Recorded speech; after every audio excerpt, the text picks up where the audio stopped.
Hare Krishna. Today we'll continue to read chapter 2, Canto 2, chapter 1, verse 6. And the title is Life's Final Exam. Before we start, I'd like to have some prayers first to invoke the mercy of the Acharyas and Krishna. Om Agyanayati Mirindasya Gyananjanaya Shalakya Chakshurunmilitam Yena Tasmai Shri Gurve Namah Shri Chaitanya Manobhishtam Stapitam Yena Bhutale Swayam Rupa Kada Mayam Dadati Swapadantikam Vandeham Shri Guru Shri Yuta Pada Kamlam Shri Gurun Vaishnavam Cha Shri Rupam Sagrajatam Sahagana Raghunatvitam Tam Sajivam Sadvetam Sabdutam Prijna Sahitam Krishna Chaitanya Devam Shri Radha Krishna Padan Sahagana Lalita Shri Vishakanvitam Cha He Krishna Karuna Sindhu Dino Bandhu Jagatpate Gopisha Gopika Kanta Radha Kanta Namaste Tapta Kanchana Gaurangi Radhe Vrindavaneshwari Vishramano Sute Devi Pranamani Hari Priye Vancha Kalpurusya Cha Kripa Sindhubhya Eva Cha Patitanam Pavanbhyo Vaishnavbhyo Namo Namo Shri Krishna Chaitanya Prabhu Nityananda Shri Advaita Shri Gadadhara Shri Vasadi Gaura Bhakta Vrinda Hare Krishna Krishna Krishna Hare Hare Hare Ram Ram Ram Hare Hare Hare Krishna. Before we start, I like to get the blessings of senior devotees and all the acharyas in the parampara to say a few words on Canto 2, Chapter 1, verse 6. So we'll start.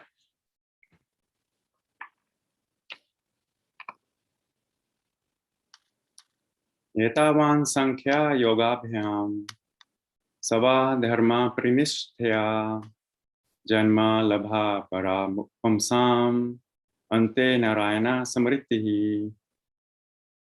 We'll start with the meaning. Etavan, all these. Sankhya, complete knowledge of matter and spirit. Yogya bhayam, knowledge of mystic power. Svadharma, particular occupational duty. Pranishthya, by full perception. Janma, birth. Labha, gain. Parha, the supreme. Pumsam, of a person. Ante, at the end. Narayana, the personality of Godhead. Samriti, remembrance. Translation: the highest perfection of human life, achieved either by complete knowledge of matter and spirit, by practice of mystic powers, or by perfect discharge of occupational duty, is to remember the personality of Godhead at the end of life. Purport by His Divine Grace, A.C. Bhaktivedanta Srila Prabhupada Ki Jai. Om Namo Bhagavate Vasudevaya. Om Namo Bhagavate Vasudevaya. Om Namo Bhagavate Vasudevaya. Narayana is the transcendental personality of Godhead beyond the material creation. Everything that is created, sustained, and at the end annihilated is within the compass of Mahatattva, the material principle, and is known as the material world. The existence of Narayana, or the personality of Godhead, is not within the jurisdiction of the Mahatattva, and as such, the name, form, attributes, etc. of Narayana are beyond the jurisdiction of the material world. By the speculation of empiric philosophy, which discerns matter from spirit, or by cultivation of mystic powers, which ultimately helps the performer to reach any planet of the universe or beyond the universe, or by discharge of religious duties, one can achieve the highest perfection, provided one is able to reach the stage of Narayana Smriti, or constant remembrance of the personality of Godhead. This is possible only by the association of a pure devotee, who can give a finishing touch to the transcendental activities of all Gyanis, Yogis, or Karmis in terms of prescribed duties defined in the scriptures. There are many historical instances of the achievement of spiritual perfection, such as that of Sanakadi Rishis, or the 9 declared Yogendras, who attained perfection only after being situated in the devotional service of the Lord. None of the devotees of the Lord ever deviated from the path of devotional service by taking to other methods as adopted by the Gyanis or Yogis. Everyone is anxious to achieve the highest perfection of his particular activity, and it is indicated herein that such perfection is Narayana Smriti, for which everyone must endeavor his best. In other words, life should be molded in such a manner that one is able to progressively remember the personality of Godhead in every step of life. So as I was preparing for this verse and thinking what I'm going to say, so there was actually a lecture given by Srila Prabhupada in Paris, so, which was available from this verse. So I used some of the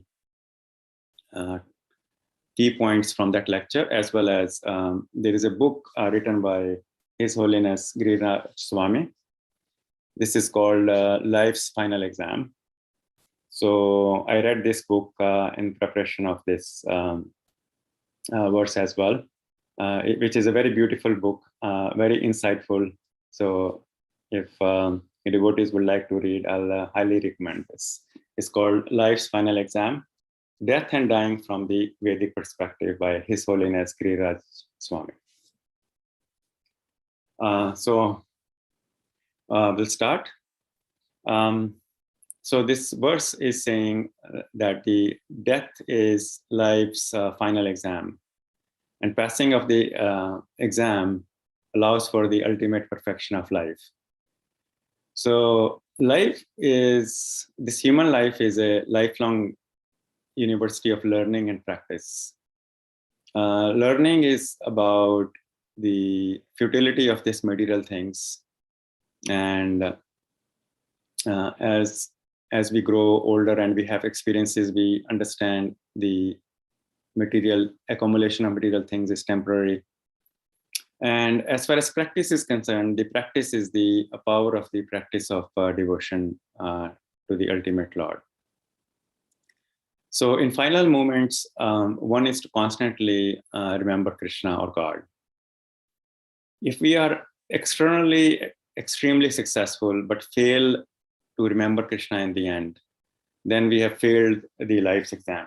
And this is what this verse is saying, that whether we achieve, whatever we do, we achieve some knowledge of a difference between spirit and matter, or we have mystic powers, or we have other occupational duties.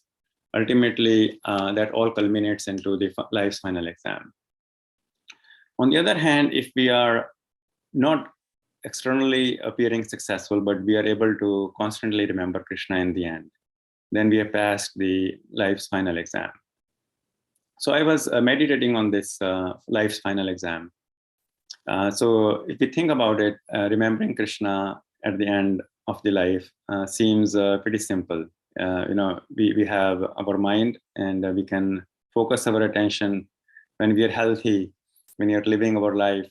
We can focus our attention anywhere we like. And in fact, our attention and focus is the only thing we have. And so one would think that by the end of this life, all I need to do is focus my attention to Krishna and I will be delivered. So on the surface, the exam looks very simple. But the success rate to pass this exam is actually very low, and I can demonstrate that with my own examples, because I have failed myself millions of times this exam in my past lives, and that's why I'm still here. So personally, I failed millions of these exams already. So now, by the causeless mercy of our gurus and Vaishnavas, we have come in this life of Krishna consciousness, and our hope and our unrelentless focus should be to pass this life's final exam. So Why the success rate is low? The success rate is low because there is no cheating allowed in this exam. So the exam itself is simple, but the success in this exam depends on our lifelong practice.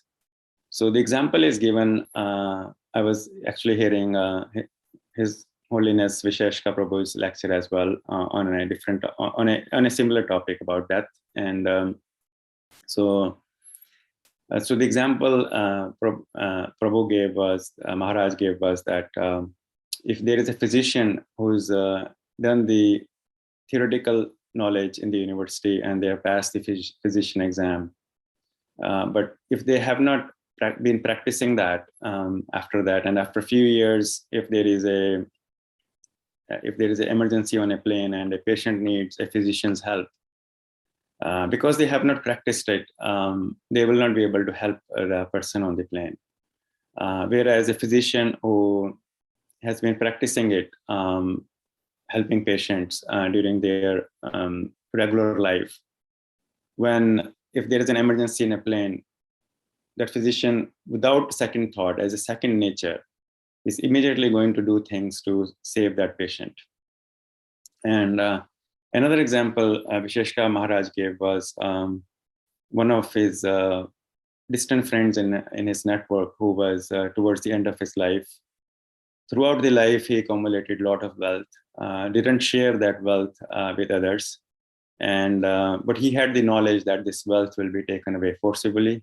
And he wanted to give away some of his wealth to charities and donation.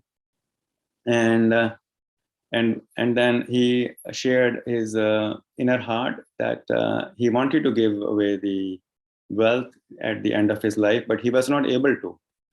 And the reason was because all along his life, he was very attached to this wealth and never developed this habit of giving to others.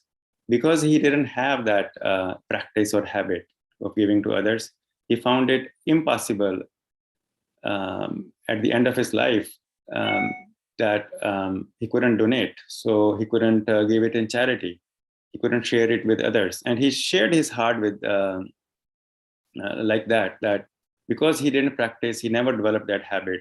Now, even though he wants to give away his wealth, he's so attached, he is not able to because of lack of practice.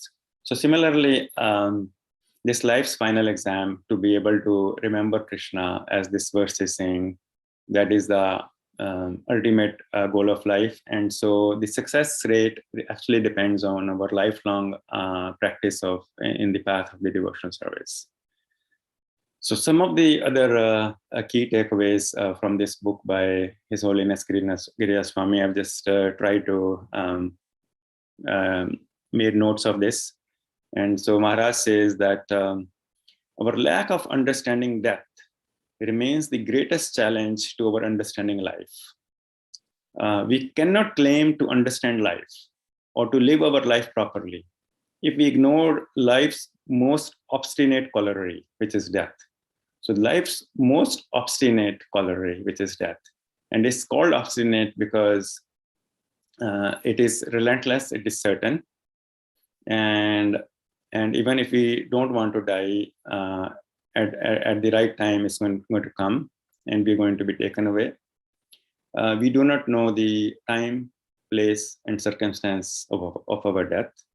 And no matter how much we have accumulated, how many relationships we have developed, death is going to obstinately take that away.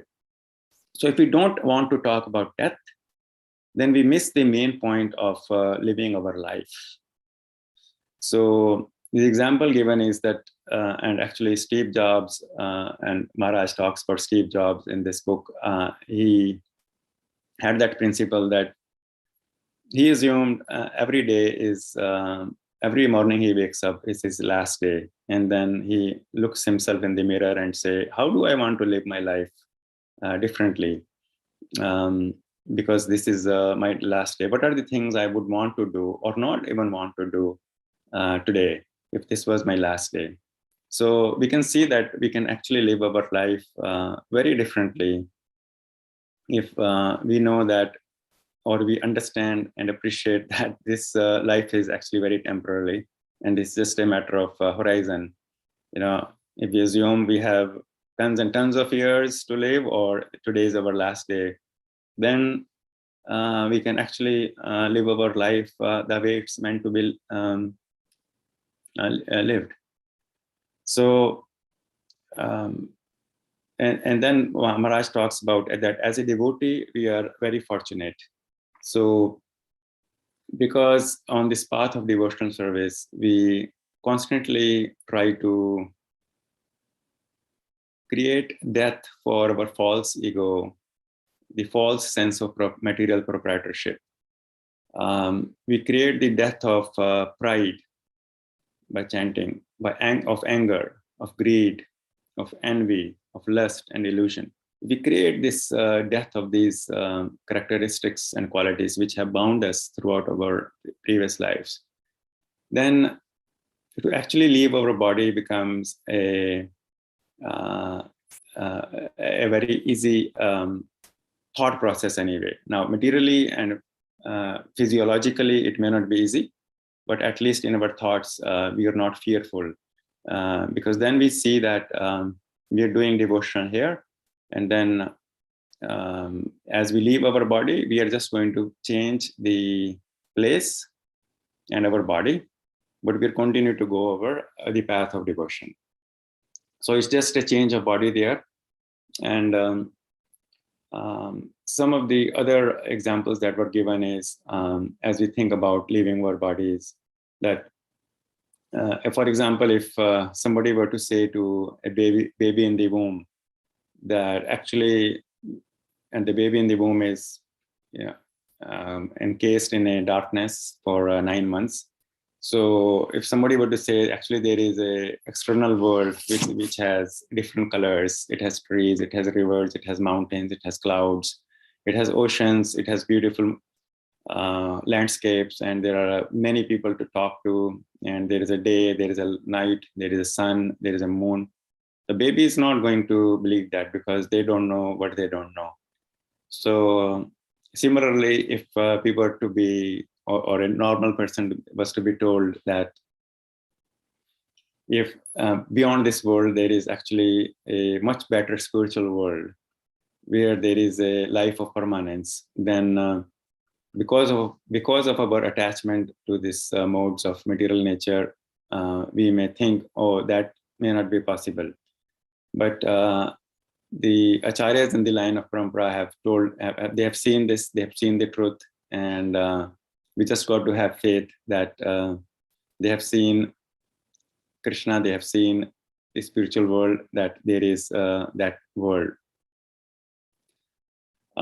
So talking about the success rate, I was sharing that because there is no cheating, it is all down to our relationship with devotees, our relationship with Krishna, and the mercy of the acharyas.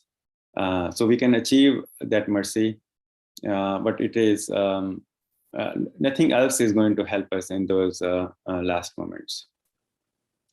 And I'm also going to bring about some a scientific perspective and marry that up with our spiritual perspective from the scriptures. So according to the scientists, there is only one species of life on this earth that add zero value to the ecology of this earth. And you may have guessed that species is human species. So human species do not add any value to the ecology of this earth. So ecology of the earth is basically different animals and insects and plants interact with each other to support each other and sustain life. So for example, if one of the honeybees or butterflies species were to become extinct, this whole life can become extinct according to the scientists. So that's why we have endangered species, and there is a great deal of effort going on to protect those species. But humans do not add any value to the ecology of this earth. So that actually, I was meditating on that if humans do not add any value, but also how we interact with our nature. If we accumulate anything material, and our scriptures tell us that it's going to be, not only our scriptures tell us, we know by empirical evidence that all material accumulations and attachments will be taken away. So then what is the purpose of the human life? Because if we just do karma kanda without Krishna in the center, we fall down. Whereas the animals, our scripture tells us they do not incur karmas for whatever they do. When lion kills a goat and eat it, it doesn't incur any karma. It is just discharging its previous karmas. And as animals change from one body to another, they make the progress towards the human life. So animals are getting all the 8.4 million species or 8 million species of animals. They are progressing in this material life by not incurring karmas, but just discharging karmas. So why should humans be falling down by not remembering Krishna? Because the human life is actually sustained by all this, according to scientists, by all the other species of life, because they are adding value to the ecology of this life and make this earth sustainable. So that basically makes us conclude that the only purpose of human life, because it doesn't add any value to the ecology of the earth, and if it interacts with it materially, it falls down. So the only purpose can be to cultivate devotion for Krishna and God, and achieve and pass this life's final exam. So if on the other hand, if we do not do that, then we fall down. So that actually can bring about a lot of gratitude in our life and heart, that that this whole material creation and if we bring that scientific perspective together, that other animals are adding to the ecology of this life and helping us sustain life, then Krishna has given us so much. So many species are helping us sustain life, human life, so we can actually discharge our purpose of life, which is to love God, to love Krishna, and then remember Krishna at the end of our life.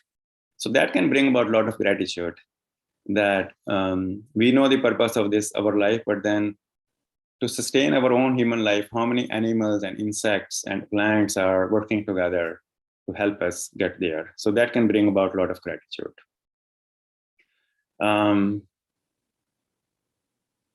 So another takeaway from this is, so we have heard the expression that we come with nothing and leave with nothing. So that expression is at a material platform. So if we actually think about it and how we are placed in this life of devotion, we actually come with our prior devotional activities to this world. And then what we are going to leave with is also our devotional activities that we accumulated in this world and in this life. So yes, we come with nothing and leave with nothing at a material platform, but at a spiritual platform, it's all additive, like in a bank's savings account. And similarly, similar references are given. So Maharaj, coming back to His Holiness Giriraj Maharaj's book, Life's Final Exam, Maharaj actually talks about this very final exam in other religions as well.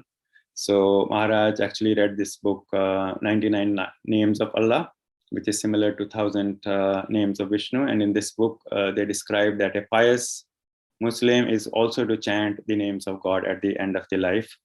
And the others around him or her are supposed to help them chant. Similar mention is given in the Christian religion and Buddhist religion and Sikh religion as well. And then Maharaj, I personally have been associated with a lot of hospice care and palliative care, and met and helped many people pass this life's final exam by being there. So, and Maharaj had the opportunity to talk to people towards the end of life, and many people who encountered death or close to death gave up this sectarian idea of religion, and they saw all humans as part and parcel of God. So before that experience, that goes back to understanding if today was our last day, how we want to live our life. Because we think we have so much time, we tend to, not devotees, but generally people tend to have, people who do not have the knowledge of the spirit soul, they tend to have other propensities of hatred and other things. But towards the end of life, all humans come to this realization that ultimately all humans are part and parcel of the same God. So talking about the practice, if we do not practice engaging our minds when our mind is sound and healthy, then how will it is possible to remember Krishna when our mind may not be healthy, may not be sound, we may not have speech left in our tongue, and we may not be able to chant our Krishna's name. So so that's why this practice of lifelong practice of devotion comes in, the daily chanting of the rounds, and following the ABCDE, which is the association of devotees, which this verse talks about, reading the scriptures, Bhagavatam, and chanting the holy name, the deity worship, and execution of the service. These things, these actually activities help us love God, love Krishna more. So all these activities are meant to imbibe the love of God. So when we love somebody, then we are very likely to remember them at the end of our life.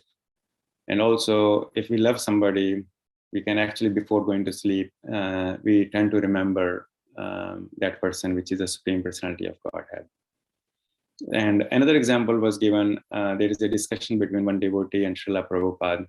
And that devotee was actually, was serving Srila Prabhupada and driving around for devotional service, either going to the temple or bringing paraphernalia for the temple. And so he asked Srila Prabhupada that, what if my death comes when I'm serving, but I may not have the time to remember God? What if I die in a road accident while doing all this service without getting the opportunity to remember Krishna? And Srila Prabhupada gave a very nice answer and said that if you have been living your life in service on the path of devotion, then you do not need to worry, because Lord Chaitanya, Radha and Krishna combined, will forcibly enter your mind at the time of death. So even if you cannot remember, but you have been on the practice of devotion, then Lord Chaitanya will forcibly enter your mind at the time of death. So mercy of Lord will be there. We fail to chant chant at the end. So that I thought was very beautiful. That because while it is true there is no cheating allowed in this exam, but we can always achieve the mercy. And then there is another beautiful. I'm going to refer another beautiful book from. A book is called Principles by Ray Dalio, and they are one of the principle, and one of the very first principles in this book is that nature is always right. And if we are getting dissatisfaction with nature, whether one may think, okay, there is a cloudy day or a rainy day, and they think the human mind may make this connotation that, this is gloomy day today because it's rainy or cloudy, but this principle tells us that the nature is always right. So it may be rainy and gloomy, or rainy or cloudy, because the rains are there to sustain life, to give water to the plants and trees, so the fruits and vegetables and grains can grow. So if we think, sometimes we may feel that something is happening to us in nature. It's just that we do not understand. We just need to have that faith that nature is always right. So, and then the other principle that book talks about is that we have to also understand in this nature, we always die, we leave this body. So why do we have to die? Why the temporary body has been given to us, just temporarily for a number of years, not permanent. And so using that principle, there is one of the answers can be that this we have to die because we have to have a healthy dissatisfaction with the material world, because we know unless we know it is temporary, then we will not have that healthy dissatisfaction with this material life. And then finally, some takeaways, what we can do to increase our chances of remembering Krishna. There are 5 takeaways I took from this book, Life's Final Exam. So one is that assume every day is the last day.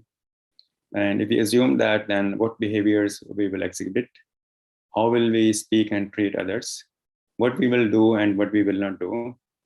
And just understanding that we are all temporary visitors in this world, carrying baggages from millions of lifetimes.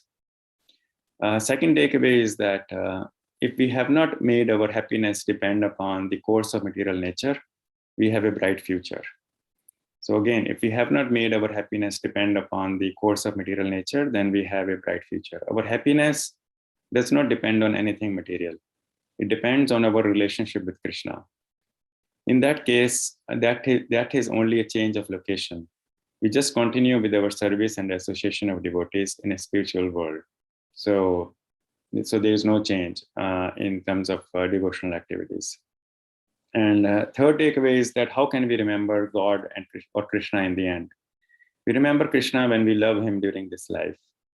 And how do we love Krishna, which is the process of association, reading of Bhagavatam, chanting, deity worship, and execution of service. And the fourth takeaway is whenever another soul leaves the body, we should not forget to pray for that soul, that for the best wishes for their onward journey, and pray mercy to Krishna, because he's very merciful, that at least in their next life they should be a little closer to Krishna than they were in their last life. Even that prayer can have very powerful impact, because who else is Krishna going to listen to but the prayers of the devotees? And Krishna is the Bhakta Vatsala, so he always listens to the prayers of the devotees. So whenever somebody leaves this body, we should pray for them that they come closer to Krishna in their next life than they were in their previous life. And then finally, that we can help someone leave their body in Krishna consciousness. So if we have that opportunity to be with someone who is in their last moments, then we should endeavor to help them, whether we chant, whether we read Srimad Bhagavatam, or whether we do bhajans, or whatever our nature may be to contribute, we can help others do the same. So if we help others do the same, to be remembering Krishna, then we might get that help as well when we leave our body, which is for sure very certain. So I will just share my screen to talk about those takeaways.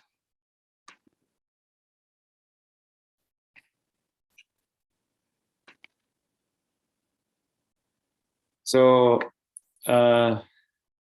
these takeaways I've just written down. I can send them later. But assuming every day is the last day, what behaviors we will exhibit, how we'll speak and treat others. Our happiness does not depend on anything material. It depends on our relationship with Krishna, which is eternal. Everything else material is taken away. And how can we remember Krishna in the end? We remember Krishna when we love Krishna during this life by the process of association, reading, chanting, deity worship, and execution of service. Whenever one leaves the body, we can pray for that soul to come closer to Krishna. If we pray for others, we may get prayers, and so as well for us. And when we leave, we can help somebody leave their body in Krishna consciousness, then that is a great service as well. That increase the likelihood that we can pass the life's final exam. With that, I will pause here and open it up for any questions, reflections, or thoughts. And I apologize in advance if I said anything inaccurate. Please correct me as well, so I can learn and grow myself.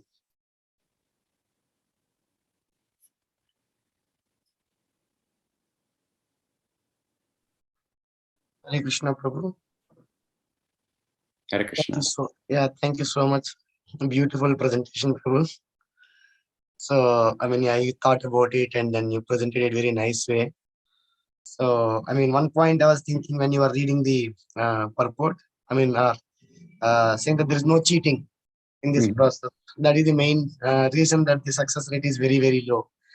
So, in whatever way we try to do, that is the tendency of the human to somehow or other find out some loopholes and to pass through it. So I always think, right? So when this Agnats, not Agnat Sukriti, what is that? Like Ajamila and all, they happen it by chance kind of thing. They just got that. I mean, throughout the thing, they did so many scenes, but they got it. So how is it? It is not a fair thing, right? It looks like it is not a fair thing. But then, so, I mean, if people who doesn't, deliberately cheat, thinking that, I mean, at least when we have this understanding or process in our hand, if we try to cheat, okay, Krishna will help us somehow or other, right? It's just not going to happen. Correct. But good thing is that, you gave us some hope as well, right? So, I mean, what Prabhupada mentioned, so that was very nice thing. So, at least we will get closer to the Lord. But we don't want to, we don't want to continue again in this material world, taking another life. I mean, we should end at this life. So we should not cheat. So thank you so much, Prabhu. But hopefully I will not cheat.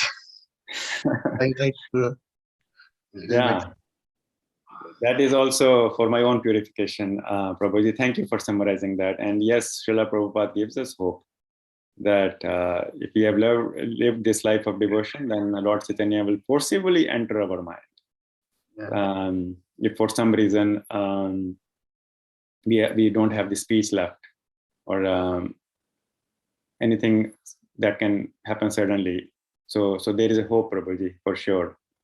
It's all because of the causeless mercy. Thank you for sharing that. Thank you, Prabhu.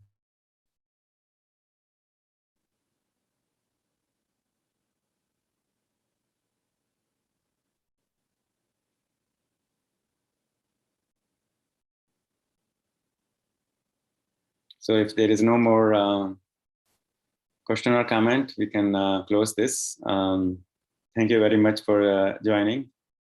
And I will just say a final prayer.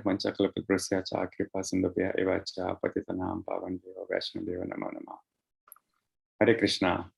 Again, thank you so much. Yes. A wonderful class.